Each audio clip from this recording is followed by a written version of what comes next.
Why is water so important? Because 60% of our body weight is made up of water.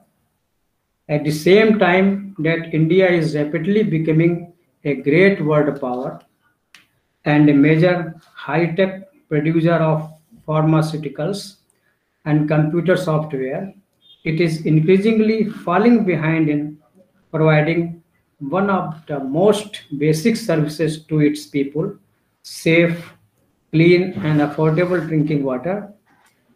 Excuses of this anomaly around abound. We do not have enough money, say some. We do not have enough water, say others. And most laughable of all, some even claim that India does not have requisite technical expertise. But facts are some different. Let us look at the facts. Even cities having less water per capita than Indian cities provide safe, continuous 24 by 7 water supply and provide it at less cost than Indian cities. Most Indian cities provide 5 water supply system to less than 70% of the houses. In no Indian cities, 100% coverage in any urban area has been seen, leaving others to transport water by the bucketful in unsanitary conditions. The poor pay to 10 to 20% more per liter than rich for their water. And the water provided is regularly contaminated with raw sewage as a result of leaking intermittent supply systems. Contaminated water is the leading cause of death and disease in India today. You are seeing in the newspaper cutting, 7 died, 200 in hospital after drinking 5 water in the city. This is the news of Hyderabad. Even in New Delhi, one of the most heavily subsidized system in the world, continuous supply is provided to only 1 to 1.5% of the population. Average person in India pump more for unsanitary entertainment supply than would be required for safe, portable, continuous supply. Failure to provide good service is a major deterrent to the attracting new industry, particularly when we compete with cities like Singapore and Shanghai. We found our towns very far behind. Let us start from intermittent water supply. What is the intermittent water supply? As we all know, not much discussion about intermittent water supply. Any water supply service that delivers water to users for less than 24 hours in one day is the intermittent supply. What is the primary cause of intermittent water supply? Suppose we design a water supply system of a city for a whole city, right? Or for a particular zone. Then after few years, we extend the distribution system behind the hydraulic capacities. So these are the main reasons of intermittent supply.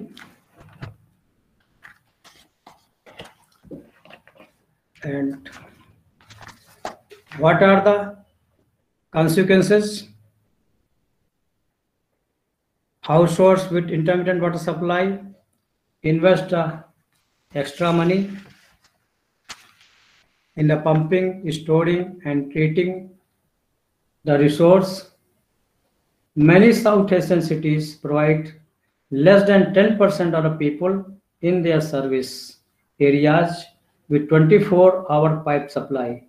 In contrast, most Southeast Asian cities provide 80% or more of the people in their service area with 24-hour pipe water supply.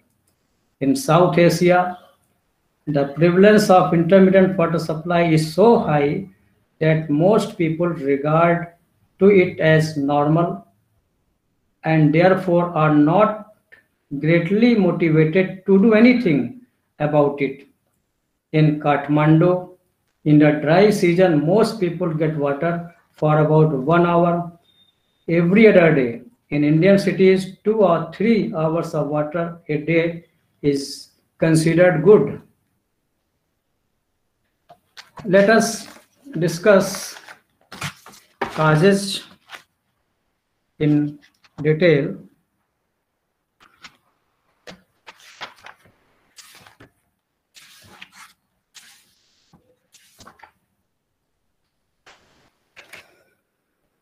The primary cause of intermediate water supply that I've already discussed is the extension of distribution system beyond their hydraulic capacities to provide 24 service.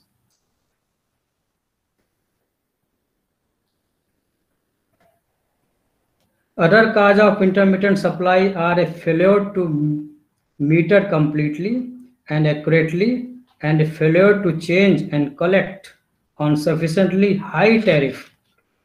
It is often said that there is not enough water for 24-hour supply. This is not valid because of the water available is wasted. In next further slides, we will discuss that we require less water for 24 water supply because we have control in continuous water supply in the consumption of the water.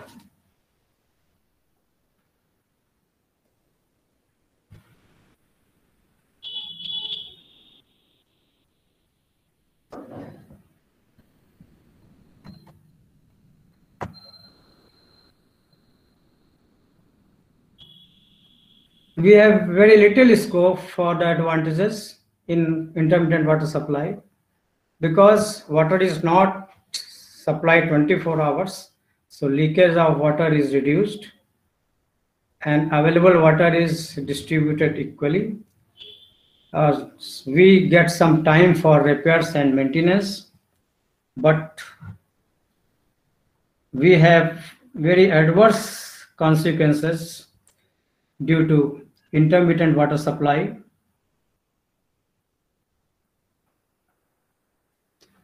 As we have discussed that one half of an average power bill can be attributed to the operation of a pump for the intermittent water supply to store the water.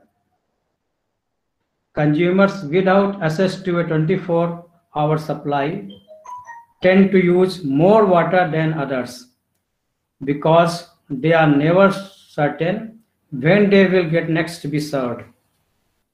They throw away the surplus old water from yesterday to make way for fresh new water today. Intermittent supply causes anxiety, and generally one person from each residence has to devote time to ensuring that water is received when it comes. Wall operators can extract bribes from consumers who wish to ensure that they will receive adequate service. Sometimes females must venture out into the dark at 2 a.m. to retrieve water from standpipes, stand posts, which can make them vulnerable to assault. No water from an intermittent water supply system is safe to drink because under vacuum conditions, foul water, sewage, from the nearby sewerage system can be drawn into the pipes. Certainly, education is important under these conditions, which put at the risk people connected to an intermediate supply. Most meters do not register accurate value under intermittent supply conditions, raising doubts as to the validity of the metering at all. Constant wall manipulation increases the need for more frequent wall maintenance and replacement. Another consequences of intermittent supply is overexploitation of groundwater, particularly by industries. The quantity of water to be made available over 24 hours has to be made available in fewer hours in an intermittent system, which requires distribution pipes with larger diameters. The findings of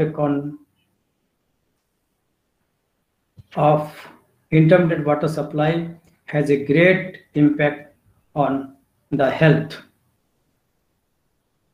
In case of fire also, immediately supply is unable when water is not being supplied, and suppose an accident of fire occurs, then it becomes very difficult to get the water.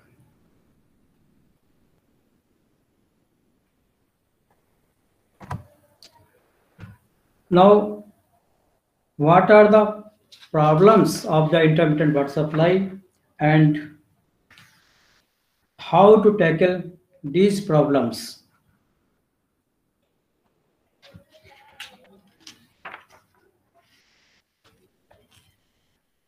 So, first of all, we have to promote awareness among stakeholders.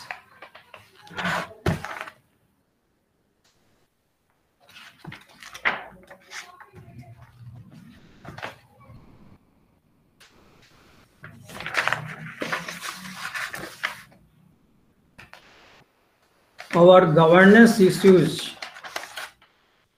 are very important. We have to give the autonomy to utilities, and for 24 zones we have to introduce higher tariff, and we have to encourage new connections, and we have to invest in hydraulic modification of distribution system. Hydraulic modifications means we have to design the distribution system in such a way that water is distributed equally and with required pressure at all the points of the city. We have to start with 24-hour zones. First of all, we have to start with a demo zone. If we get success in that zone, then we have to expand this entire city, and we have to enforce strict metering and collections. But in recent political scenario, metering is not being preferred. When any policy comes for installation of meters, then we have to face the anger of public. So we have to focus on these issues. Without installation of metering, we cannot control the wastage of the water, and we have to reduce NRW, non-revenue water.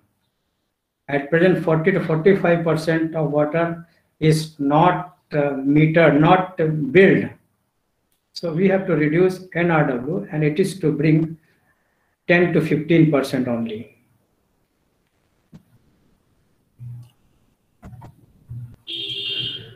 Now,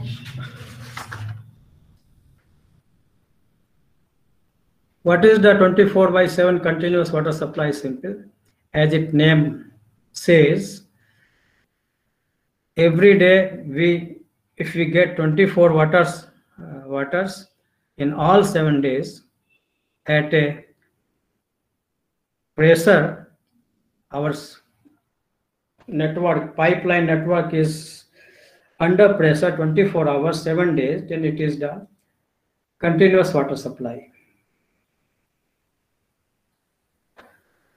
And how to transform from intermittent water supply to continuous 24 water supply? Nothing, only technical skills, political, social, technically willpower is required, and we have to aware the public, aware the consumers.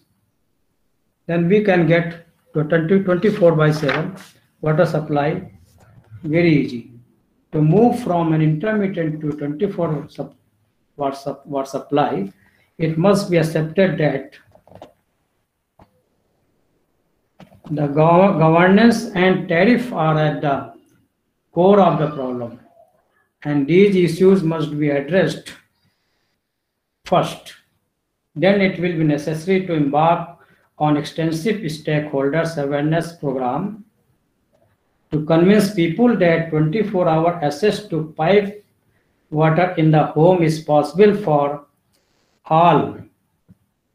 For this type of service to become standard, moratoriums must be imposed on new connections while distribution systems are being hydraulically improved. This is best done by starting with 24-hour supply zones and gradually expanding these. Higher tariffs can be imposed on those with 24-hour supply, as discussed earlier, and extra funds can be used to improve the systems.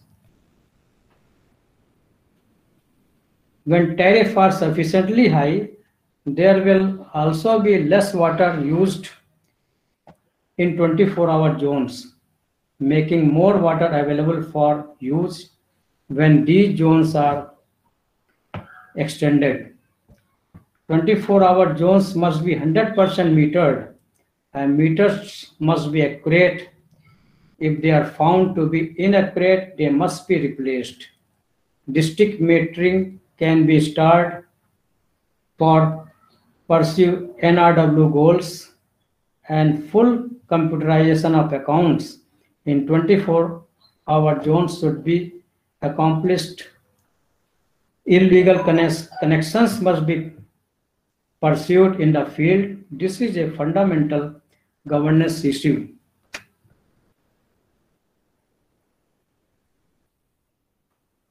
What are the benefits of 24 by 7 water supply? It delivers better quality water for public health.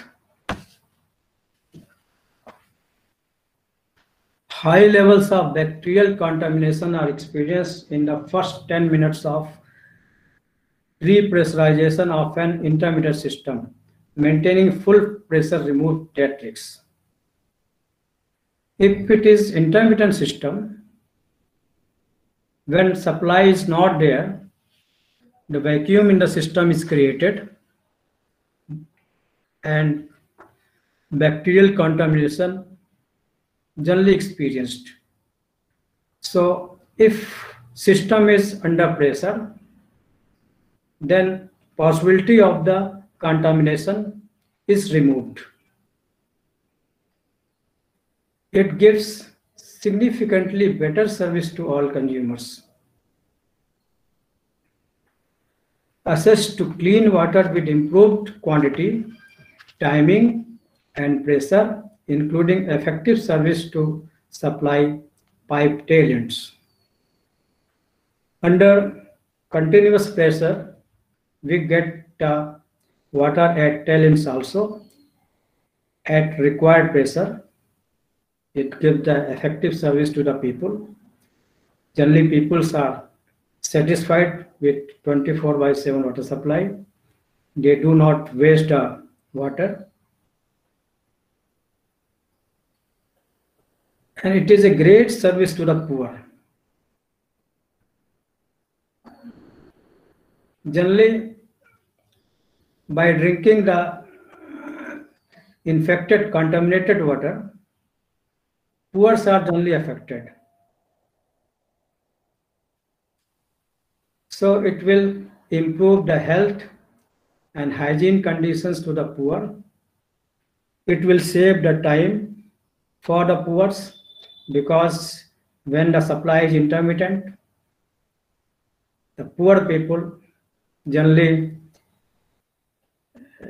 they waste the time in queuing and carrying the water to their homes. So they will spare the time and they will use this time to their gainful other activities.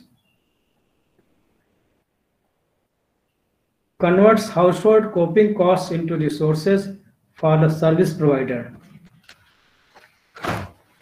As I already said, in intermittent water supply, consumers has to bear more cost. If it is a continuous water supply, then consumer need not to bear any coping costs, just like pumping, in storing. They will pay only for a better service. Reduce the burden on water resources. How?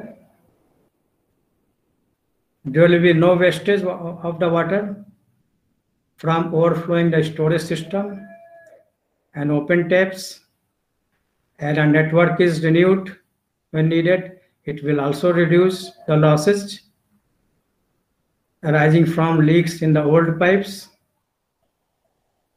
And another benefit is supply management and demand management effectively delivers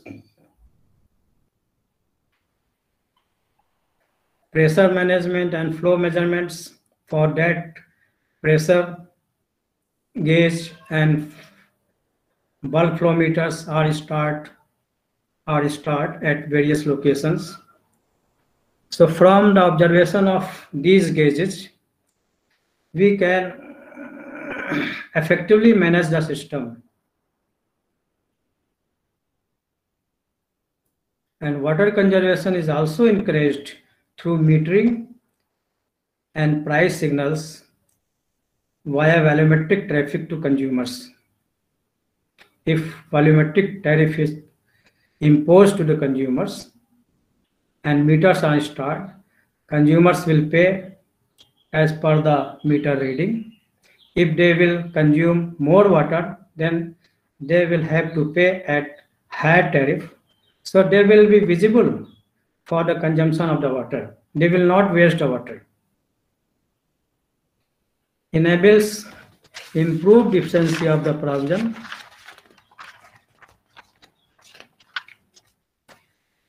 Operational efficiencies are achieved because of reduced need for wallman and conversion of these jobs into more efficient ones of meter reading and customer cares.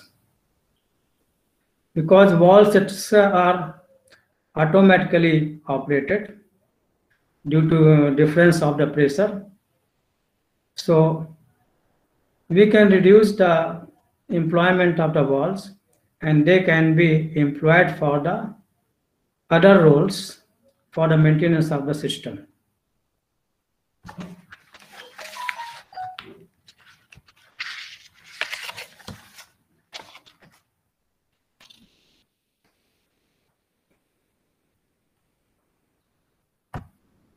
What are the challenges faced in water supply sector?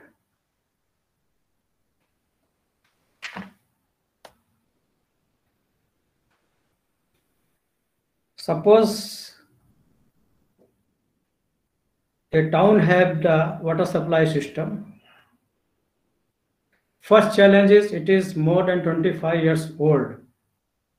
So how to renovate the system to achieve the 24/7 water supply system? This is the first challenge.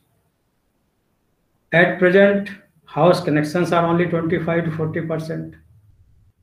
We have to do this 100% connections, and NRW and UFW, non-revenue water, and unaccounted for waste is 30 to 55%.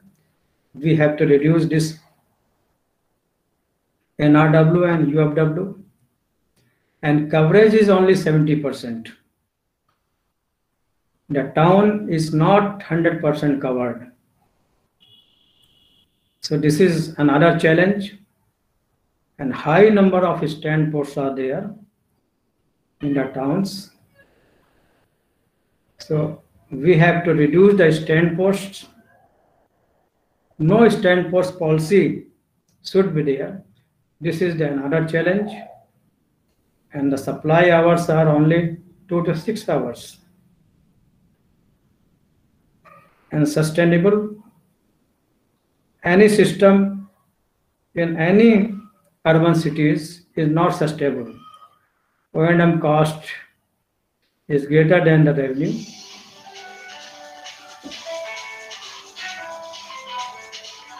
And production cost is more than the tariff.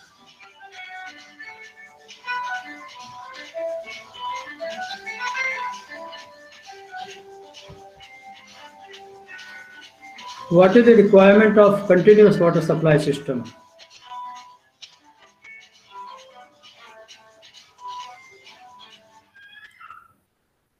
We have to identify, first of all, consumers, whether domestic and non-domestic. At present scenario, we do not know who is domestic and who is a commercial connection. No stand post policy should be there. Total mapping of the area is required. GIS mapping is required, and complete meterization. All the connections should be metered. This is the great challenge, and this is the basic requirement of achieving continuous water supply system.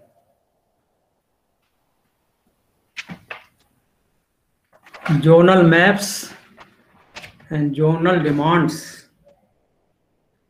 are known for every block period. We should know what is the zonal demands and what are the zonal maps. I know very well, because I have been in the water supply, and I was chief engineer in Kanpur itself. Just 2 months back I have retired. I know the maintenance agency, which is the Jalkal, they are not having any record of map. They do not know what is their demands. So how can, without these records, it will not be possible to achieve our target. By integrated system only, we can cope with variation in demand. Means in a town, just like suppose Kanpur is a big town, and it is divided in different zones. So all zones should be integrated. Suppose in one zone, demand is less at a time, and in another zone, due to failure or any breakdown, water is required. Then if zones are integrated, then water can be fed from one zone to another. For big schemes, logical controls are applied. Logical controls should be there for big schemes. Logical controls means SCADA, PLC systems should be there.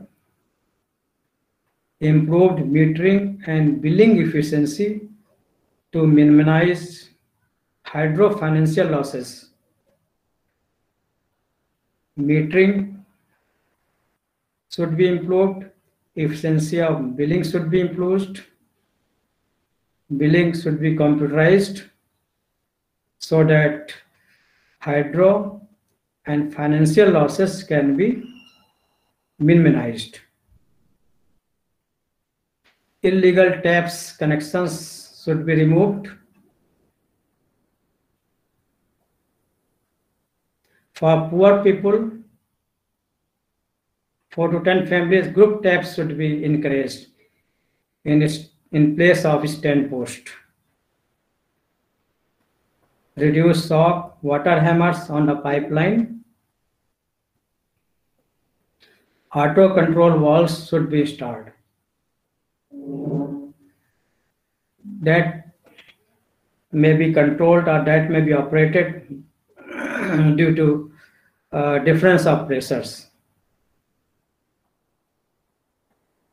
And procure leak detective equipments. Leak detective equipments should be there with all the maintenance body. And develop quick online leakage system.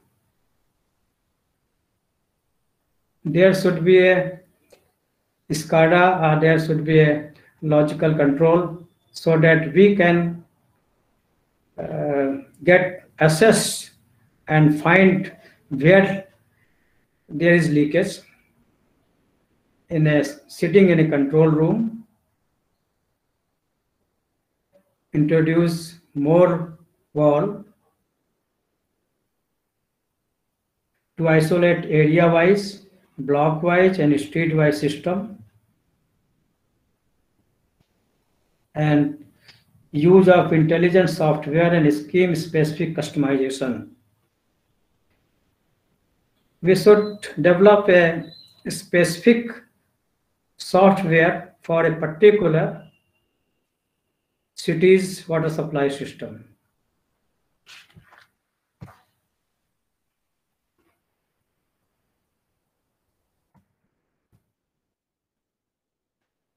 Fully computerized consumer database.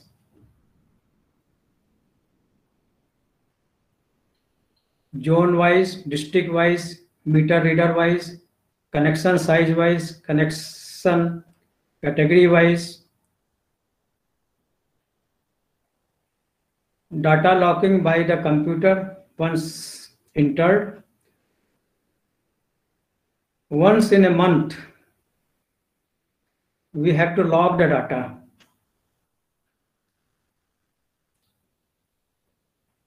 And system should suggest tariff by logical analysis. Computer should give full accounting and logical posting of receipts. Preparation of an investment plan for achieving the performance targets, which included development of a hydraulic model for the system, preparation of rehabilitation plan, and estimating the cost of works involved. So we should have an investment plan for the future.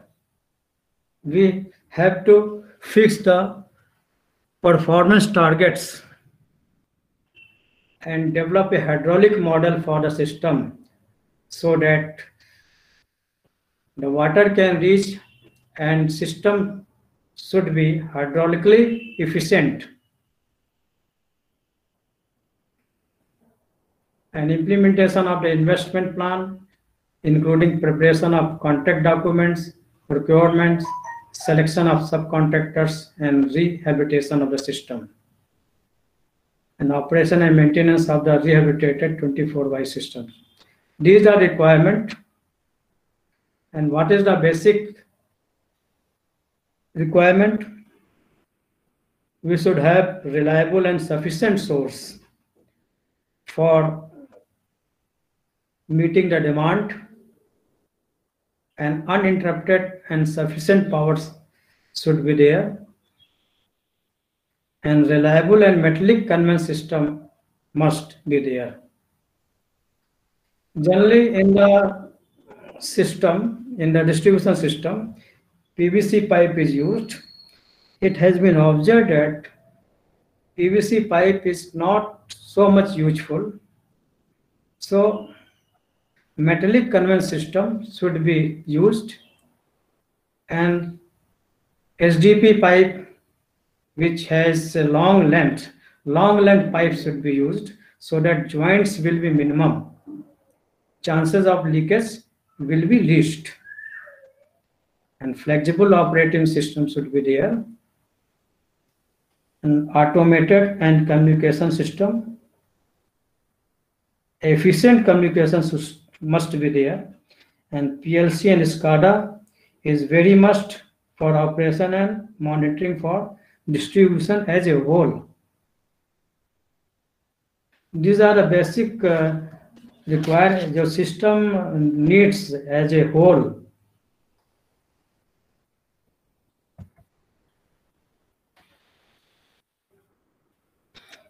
We cannot move to continuous water supply immediately. We have to do the activities in phase wise.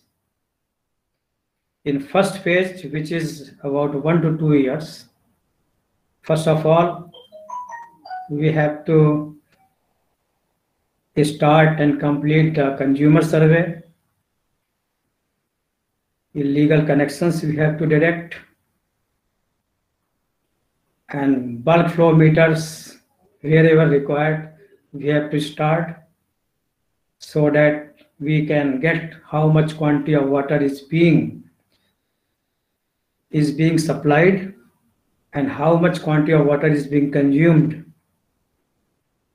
Water audit should be done. Without installation of bulk flow meters, we cannot perform the water audit. How much water is being produced, how much water is being supplied, and how much water is being consumed. What is the difference? That is the water loss. Similarly, we have to conduct energy audit. Study of energy audit.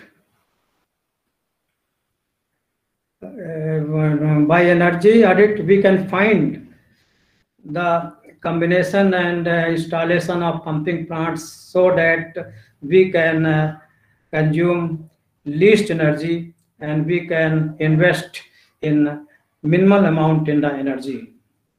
And hydraulic modeling. Hydraulic modeling is very must. Design the system so that the whole distribution network can be fed with equal quantity of water, equal to meet the demand of the water to the consumers at required pressure. And GIS mapping should be done in first page. Whole town, whole cities should be mapped GIS mapping. And we should investigate the private sector participation. If involved private sector, for that possibility should be sought. And computerization of billing and collection. We should initiate for this. Billing and collection should be computerized. And existing service level benchmarks. There are 10 service level benchmarks for water supply. We have to estimate what is our existing service level benchmark, how much water per capita per day we are supplying, how much is the wastage, how much is the NRW at present, how much is the revenue being collected, how much bills are prepared. All these should be studied in first to 2 years. This is the phase 1. And in phase 2, this involves 3 to 5 years. In a city, we should select a demo zone, a pilot area for 24/7 project. We should focus on a selected area, limited area for 24/7 project, and we should do all the activities in that area. In this area, sustainable water source should be developed to meet the demand, and In houses, 80% household should be metered, and at least 80% recovery of O&M cost should be made, and 80% revenue collection efficiency should achieve. And MIS at various level should be created, and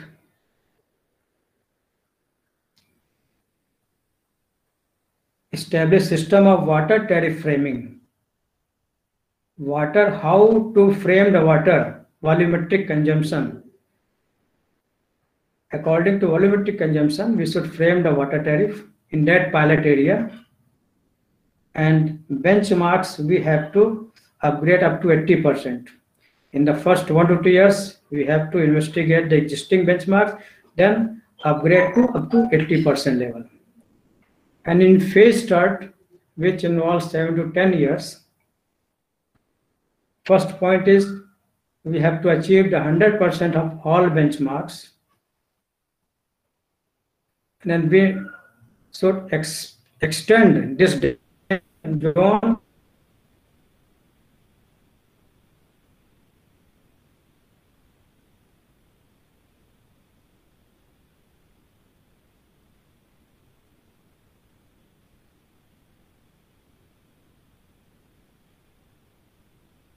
phase-wise water supply.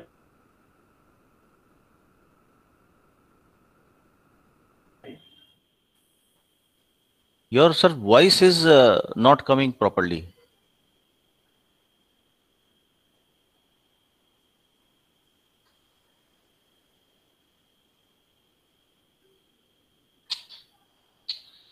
Approved by the Ministry of Urban Affairs, Government of India.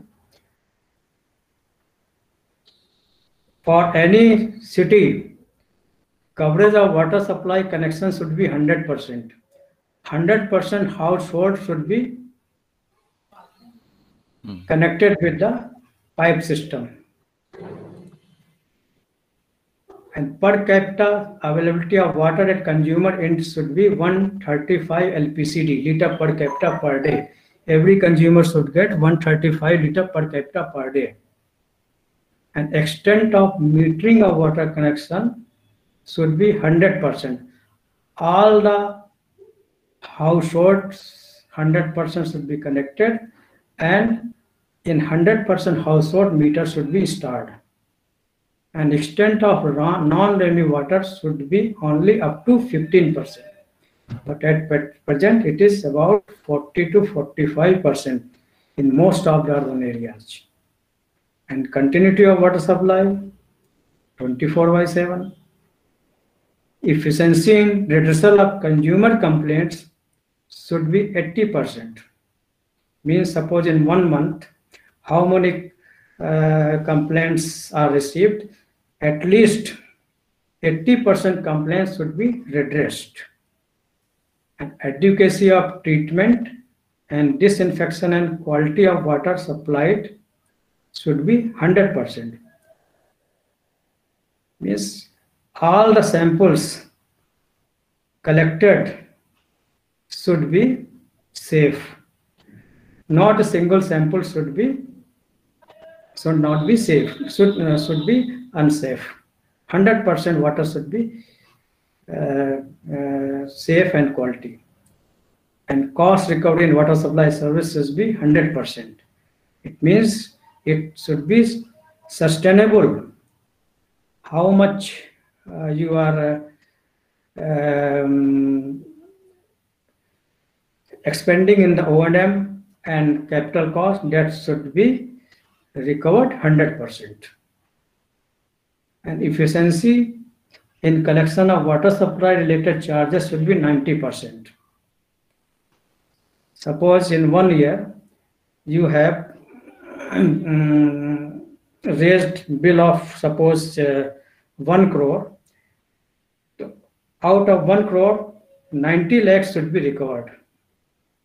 And number of persons receiving less than 70 LPCD 0%. Minimum to 135 LPCD है, So any person should not get the water less than 70 liter per capita per day. So this is the benchmark service level benchmarks of water supply to achieve the 24 by 7 continuous water supply.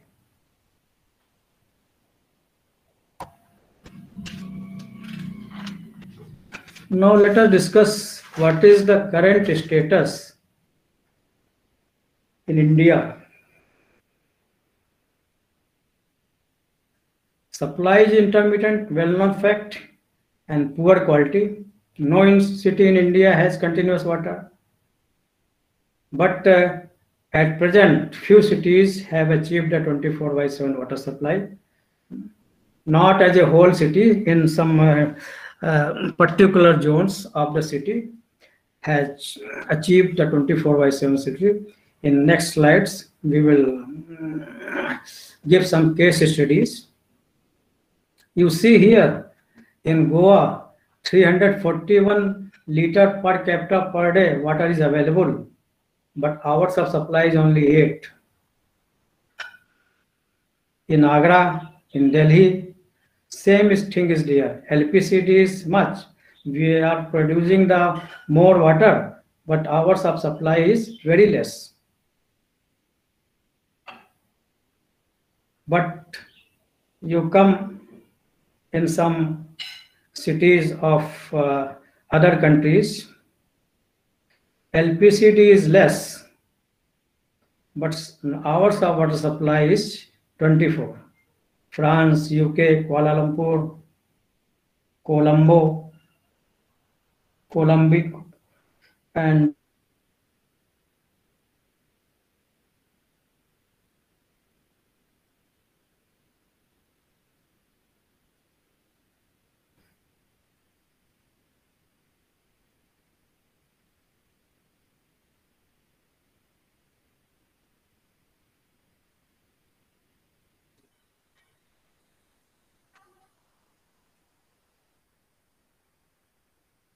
Sir, your voice is not coming along with presentation.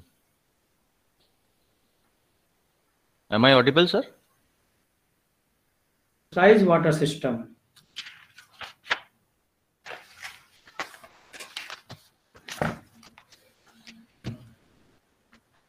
However, if it is continuous water supply system or intermittent water supply system, all the water supply system leak, थोड़ा बहुत leakage तो हर उसमें system में रहता है.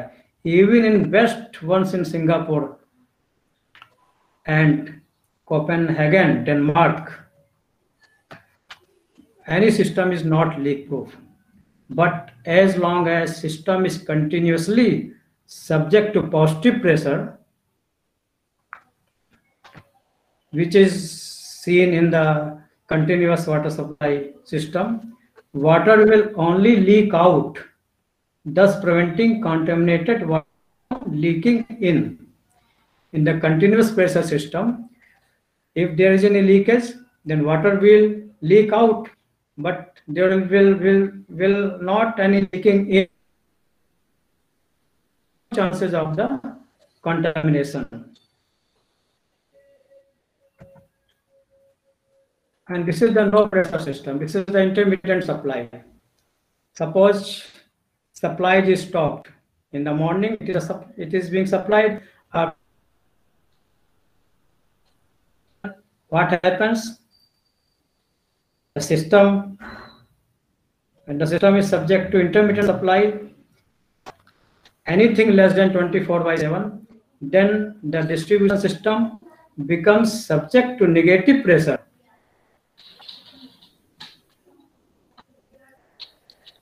And actually sucks in contaminated water from nearby sewers and street drains. In pipe system, when supply is stopped,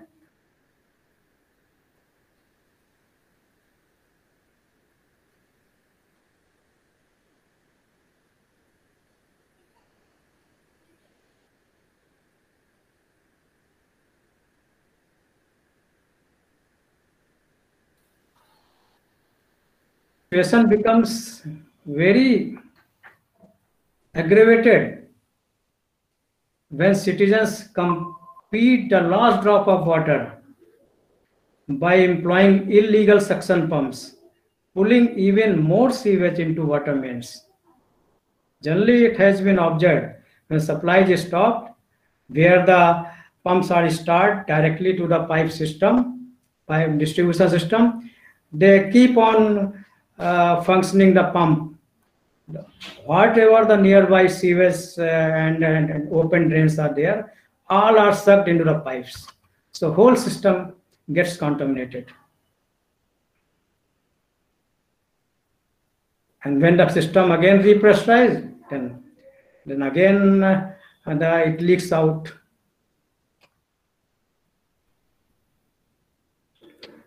So I have tried to show you how the intermediate system gives the contaminated water and it creates the health problems.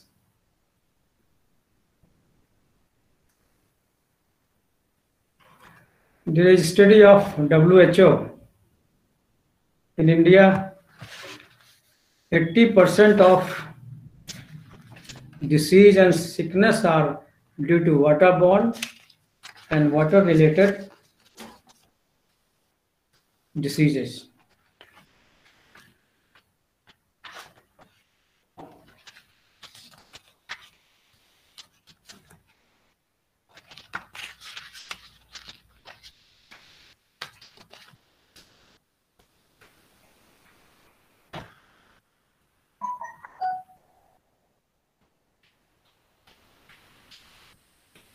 Impact on urban poor, सबसे ज्यादा प्रभाव पड़ता है urban poors पे intermediate water supply का. How? Urban poor suffers the most under intermediate supply regime. They have to bear health cost, loss of wages, they have to waste the time for collecting the water, and social problems are also there.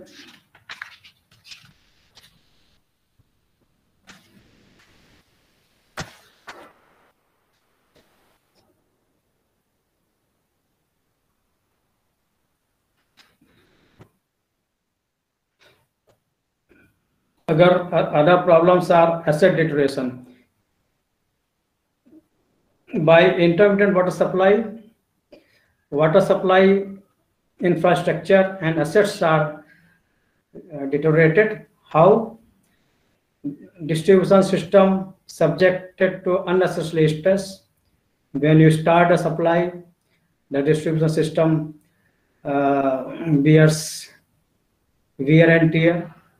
Infrastructure life gets shortened.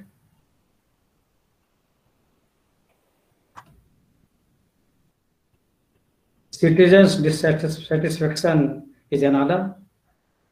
You see in this picture, all are waiting for the water. Household economic improvement restrictions are there. Customer inconvenience, high coping cost. Household with intermittent water supply invest extra money in pumping, storing, treating the water. For example, as much as 1/2 of an average power bill can be attributed to the operation of a pump. Consumers without access to 24-hour supply tend to use more water than others because they are never certain when they will next be served.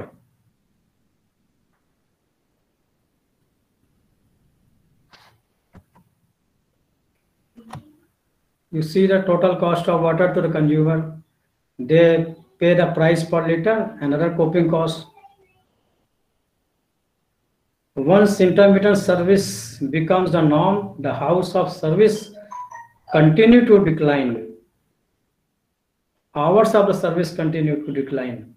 High costs of intermittent supply are paid by the utility, which incurs higher investment and operating costs.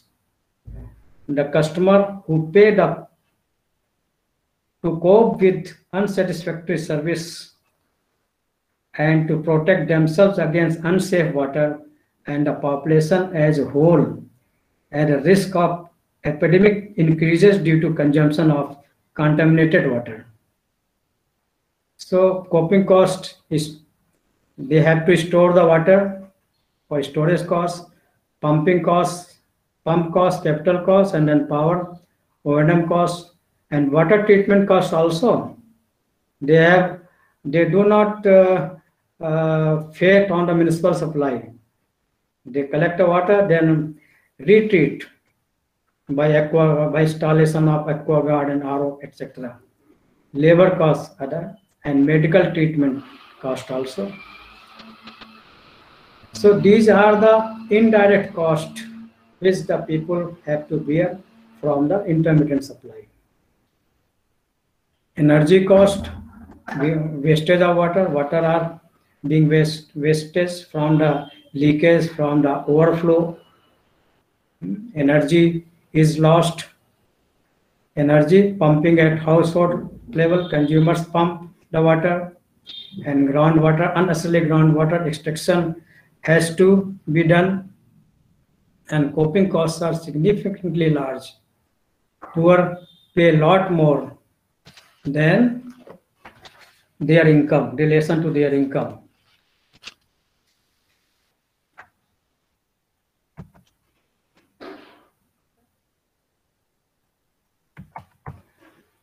Now, let us go to ground reality in India. How, as we go ahead, the number of supply are being decreasing day by day. In Chennai, in early 1980s, 10 to 15 hours supply was there. In early 90s, it reduced to 8 to 10 hours. In early 2000, and now it is 1 to 2 hours. Similar thing can be seen in Bangalore also. At present, 4 to 2 hours supply. In early 2000, 4 to 2 hours supply. But at present, something is being done in Bangalore for 24/7 water supply.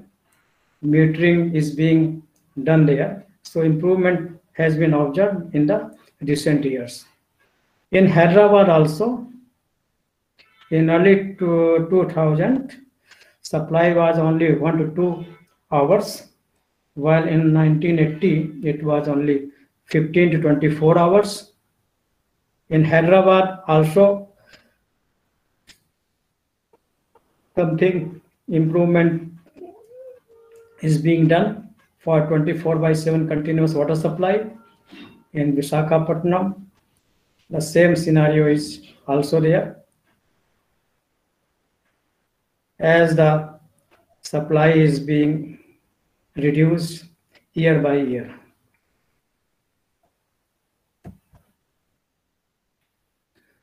Now we come. Are 24/7 water supplies feasible in Indian cities? Yes, with condition that non-revenue water is reduced significantly. If we reduce the NRW significantly and customer consumption is managed, including wastage. If wastage is managed, then we can achieve 24/7 water supply system in urban towns also. In coming slides, we will show that when there was intermittent supply in a particular time, and water produced was more than after achievement of the 24/7 continuous water supply in that town. You will see. This is the scenario of waste of water. We treat water 100%, and then 10 to 20% water is wasted in leakage, and 10 to 20% water is theft. Then 80% of water जो left, what पानी जो बच गया उसका 80% gets contaminated, and at residence 20 to 30% water is wasted. A little after, at the end point, we get a very little water.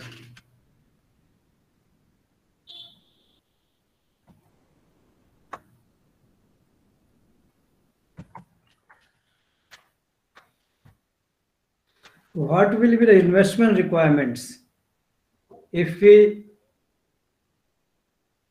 transform to continuous water supply from intermittent? Is it expensive to make this transition? Can we afford to invest? Our answer is yes.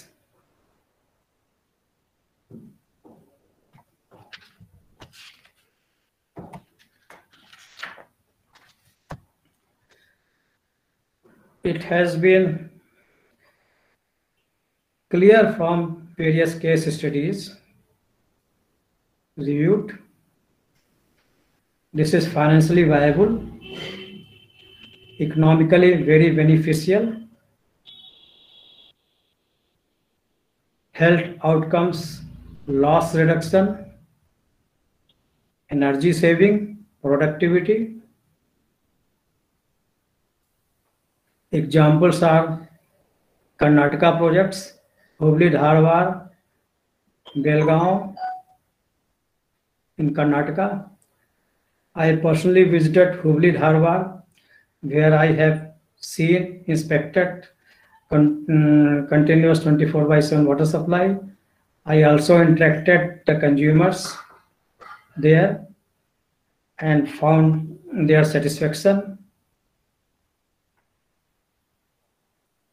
In Nagpur, also they have achieved 24/7 continuous water supply. In Latur, Mysore, in Calcutta, in Salt Lake area, and in Navi Mumbai has also achieved 24/7 water supply. So these have indicated that the projects are financially viable and public gets full satisfaction. They pay through their consumption. In Delhi also, I visited in Delhi some area. They have achieved a continuous water supply and installed a meter. Before installation of meters, corporators and politicians and peoples were so much angry, they started movements, dharna, andolan. First of all, they convinced the corporators.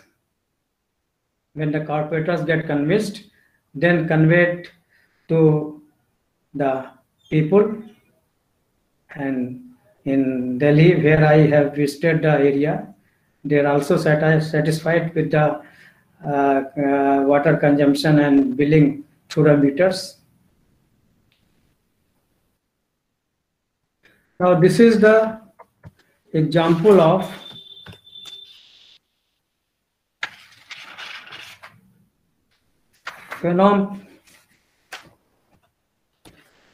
a city phenomena.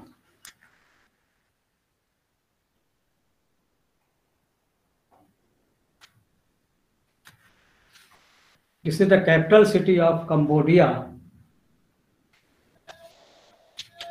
where they have achieved a continuous water supply system.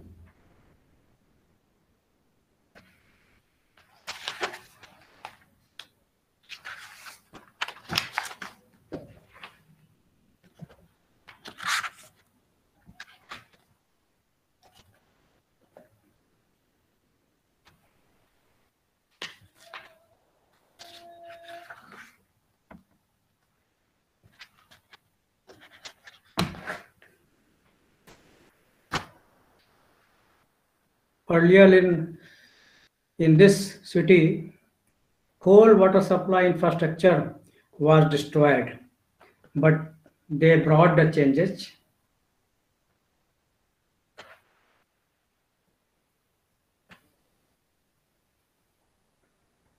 They were unable to focus on technical issues. Revenue incentive was weak.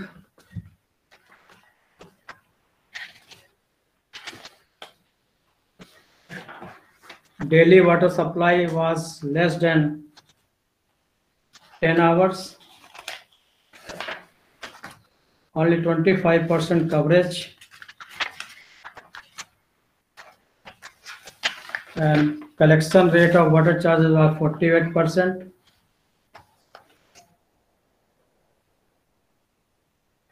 And 300 cases of illegal connections everywhere. So what did they? First of all, they think the privatization of the authority, the Phnom Penh Water Supply Authority, 1993, was transformed into a public enterprise, but opted for greater autonomy in the management within a public sector model. Then what they have achieved? They achieved 24/7 water supply in 90% of city within 7 years. High levels of billing, 100% meter connections with high accuracy, metering and leak detection, 24 hours leak repairs and almost full elimination of illegal connections. Customer satisfaction helped by education, incentives, enforcement, and responsive services. So these reforms were occurred in Phnom Penh, that is the capital city of Cambodia.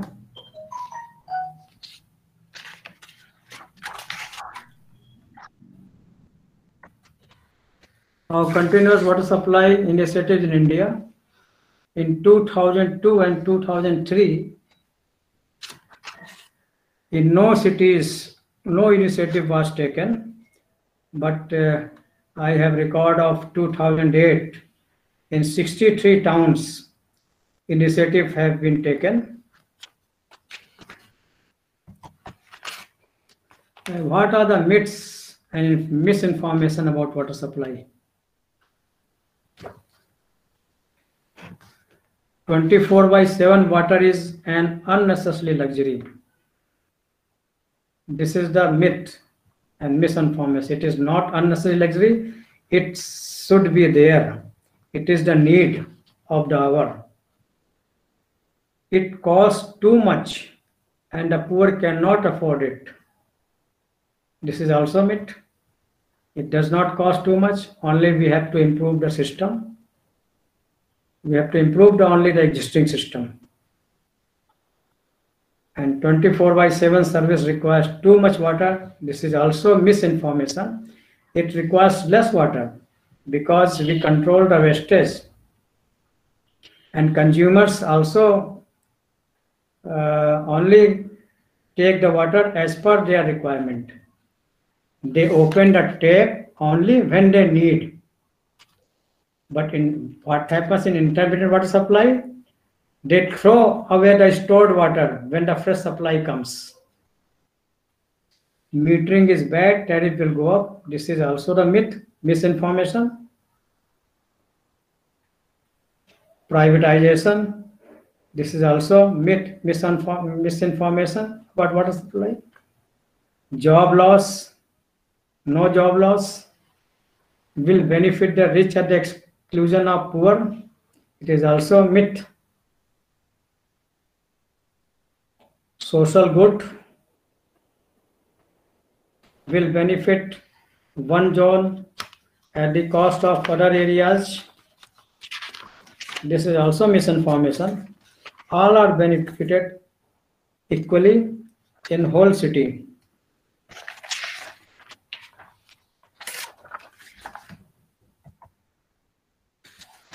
Now we start how to switch to 24/7 water supply system. First of all, we have to select a pilot area, demonstration zone. We have to make the policy on universal access. We have to identify a suitable pilot zone in the town. There are some criteria for the identification, which I will discuss in next slide. Pilot zones should be such that economic weaker section and middle income consumers should be there.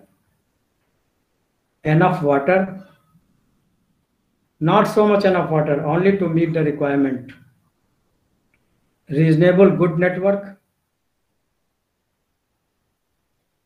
informed political and civil society. First of all, we have to inform the political and civil society. Credible plans and data of the pilot regions. Pilot area subdivided into district metered area, DMA, 500 to 1,500, 500 to 1,000 connections. 2,500 connections is wrongly misprint. We have to identify the district metered area. We should start from DMA.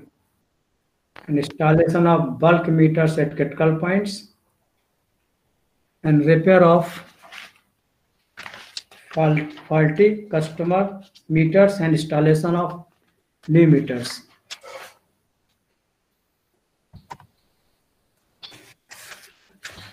Step 1.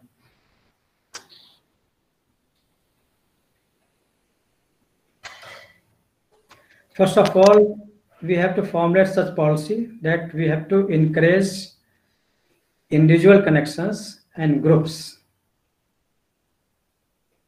In the policy should what be there, we have to reduce the connection cost. Generally, consumer do not take the connections because of present high cost. We have to lower the connection cost.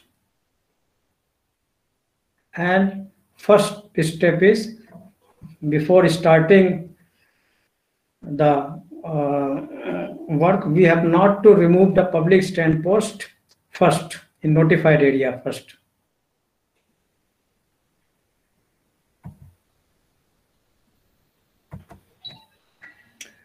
Step 2, piloting. How to identify a suitable pilot zone based on hydraulics in the town. Suppose in a big town like Kanpur and Lucknow, a vast area is there. So we have to focus on a demo zone where we can provide the continuous water supply 24/7 system. So for that, we see that the system should be new, person should be educated, economically weaker section and middle income group should also be there, and enough water should be there, and reasonable good network should be there, so that so much in the piloting in the starting 24/7, so that not so much difficulty should be faced in future. And we should inform the political and social civil societies, and all the activities should be done in a transparent manner.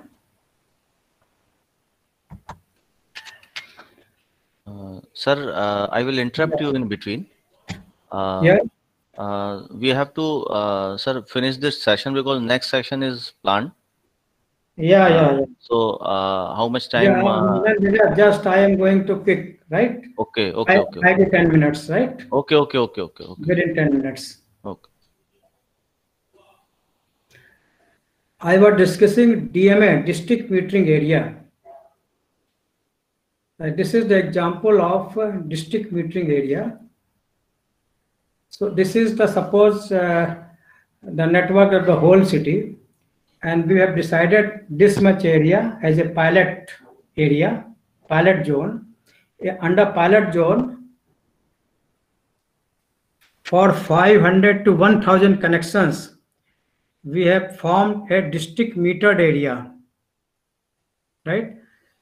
When this in this district metered area, when water is supplied at the entry point, we install the bulk water meter and pressure gauge, and in this district meter area all consumers are metered, right?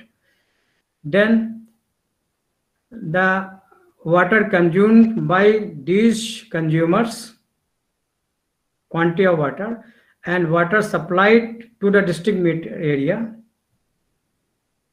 if there is big difference, it means there are leakages, water theft, or anything. So this district metering area helps us in monitoring the NRW or unaccounted for water. When it is worked out, it is calculated, then we can take the measures for leakage repairs, right? Or suppose some meters are not working properly, for repair, for installation of new meters. So these district meters are helped. So this district metering area is one unit, one important steps to move towards 24/7 water supply. This is the step 3, information gathering, credible infrastructure plans and household information. Step 4, DMA. I have explained DMA. This is the basic ingredients to achieve 24/7 district metered area. Already I've explained you. Step 5, metering. I already explained installation of bulk flow meters in the DMA, installation of individual customer meters, repairing existing faulty meters, if any. Step 6 is tariff. Agreed volumetric tariff structure can be classified into 3 or to 4 slabs.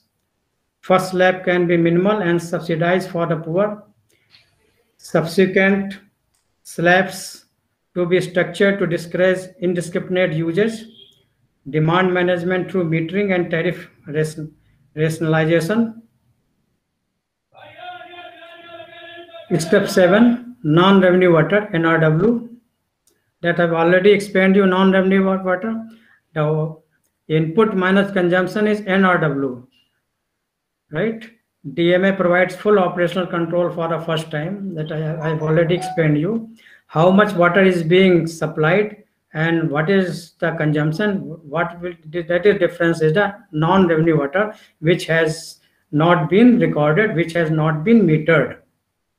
Leak detection, DMA leakage through mix of measures, pressure management, system repair, replacement, rehabilitation, replacement of property connections, illegal connections, faulty meters, pilferage, etc. Theft, etc. that I've already explained. Upgrade construction customer connections account for 60 to 70% leakage. There is 60 to 70% leakage for consumer connections. So upgrade, then gradual phase out of public stand ports. Public stand ports shall not be touched till the whole process is completed. It is very important. This is the water balance, the concept of the non-revenue water. This is the water produced, right? So much quantity, and this is the revenue water, and this is the NRW water. At present, we have to bring revenue water quantity more and non-revenue water quantity only 10 to 15%. So I'm not going to explain much because time is very short. Is International Water Association Standard Water Balance. These 12 steps we have already discussed. This is the summary.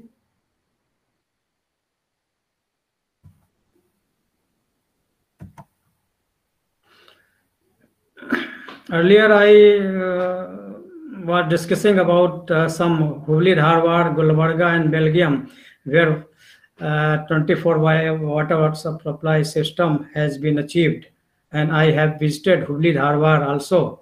And it was a triple project there. 2 year was the construction cost and 2 year the O&M cost, and project was awarded to a company, Volia, a French company. The private operator will improve the quality of service against a feed-based contract, right? And pilot zone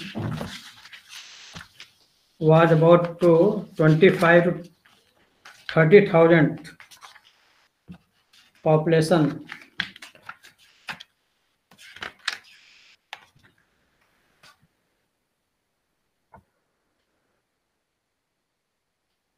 Karnataka project objectives by 5 demo zones were formed there, and scale up project for the other cities based on lessons learned from current project.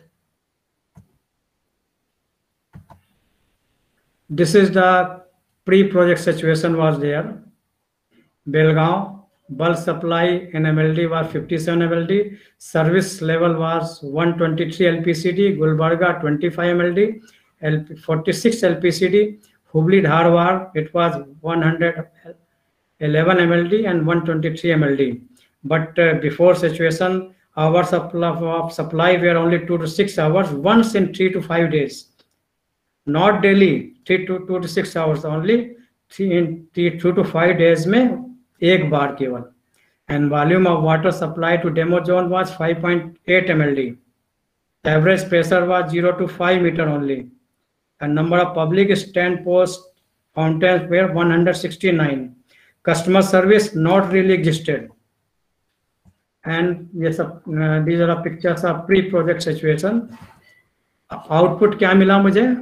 Output and outcomes of 24/7. देखिए hours of supply पहले 2 to 6 hours थे, once in 3 to 5 days. अब situation after 24/7. Volume of water supply to demo zone in MLD 5.8 MLD पहले था जब intermittent supply थी. अब 24/7 होने में कितनी 5.4 कम रह गई हमारी सप्लाई. 5.4 MLD में ही कंटिन्यूअस 24/7 सप्लाई हो गई. एवरेज प्रेशर पहले कितना था 0 to 5 metre. Very unequitable in distribution. अब 6 to 22 meters है. I have visited there and I went to third story and I found a sufficient pressure in the tape. Number of public strain post 169 पहले थे, अब इस समय 0 हैं. All customers are provided with individual connections with meters. Customer service not really existed. अब क्या 24/7 customer service centre है. Health benefits हमारे बहुत हुए. पहले हमारे अप्रैल से मार्च में 2005-06 में 402 केसेज आए थे. अब हमारे 8-9 में जब चालू हो गया था ओनली 177 केसेस रह गए health issues.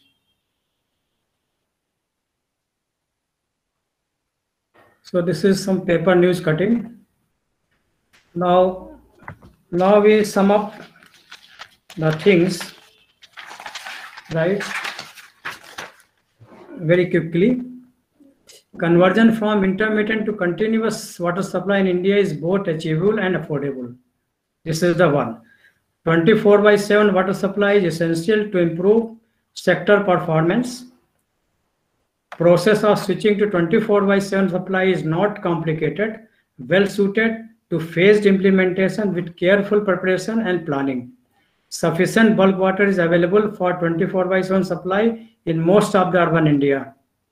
Continuous pressurized distribution system can prevent continual risk of in-pipe contamination of water supplies and finally waterborne diseases. 24/7 supply should lead to increased customer satisfaction and willingness to pay. A volumetric traffic should be applied in areas with 24/7 supply. Urban pool should be integral part of the 24/7 system. Increased revenue can fund the extension of pipe supply to poor, further improvements and increased maintenance of water service infrastructure.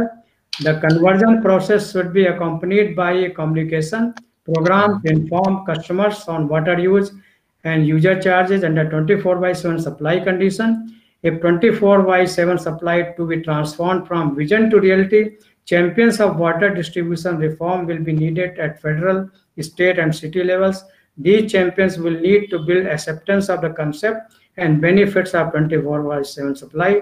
A key to success is having a clear customer focus and by striving to provide good quality service. At last but not least, state government to formulate water policy to include 24/7 as objective with realistic time frame. We summarize that India has a tremendous opportunity to improve both the access to water and the quality of water while simultaneously reducing cost and improving quality. We sum up that glass is half empty, not because of lack of money or lack of water or lack of technology. It is half empty because of poor management of an increasing scarce and valuable resource. Solving this problem will not be easy, but is well worth an effort. Greater awareness of the extent of the real costs associated with current water supply system in India, together with greater appreciation of the potential opportunities for improvement, can go a long way forward, persuading politicians and utility managers to take the necessary steps towards providing India with safe and sustainable drinking water at an affordable price. Thanks. Thank you very much to listening me very patiently. Thank you, sir. Thank you so much for a elaborative and very comprehensive presentation on the intermittent and 24/7 switching water supply. Thank you very much for your views and thank you very much for your sharing. So there are some questions from the speakers, from the participants. Yeah. So many questions are there. So one thing I will do, because we are running short with the time, and I will send you through on your email, sir. So participant email will be there, and then after you can reply. You have my email? You send yes, I am having your email. I will reply. I will share that to the participants group. And one thing I would like to do now, because we have invited and we are delighted to be you here, that's sir. So I will give you some token of this gratitude from our side. This is a small token of love from our side.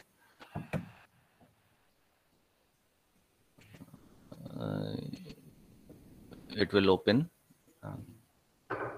Yes. Is it visible? Not visible. Yes. So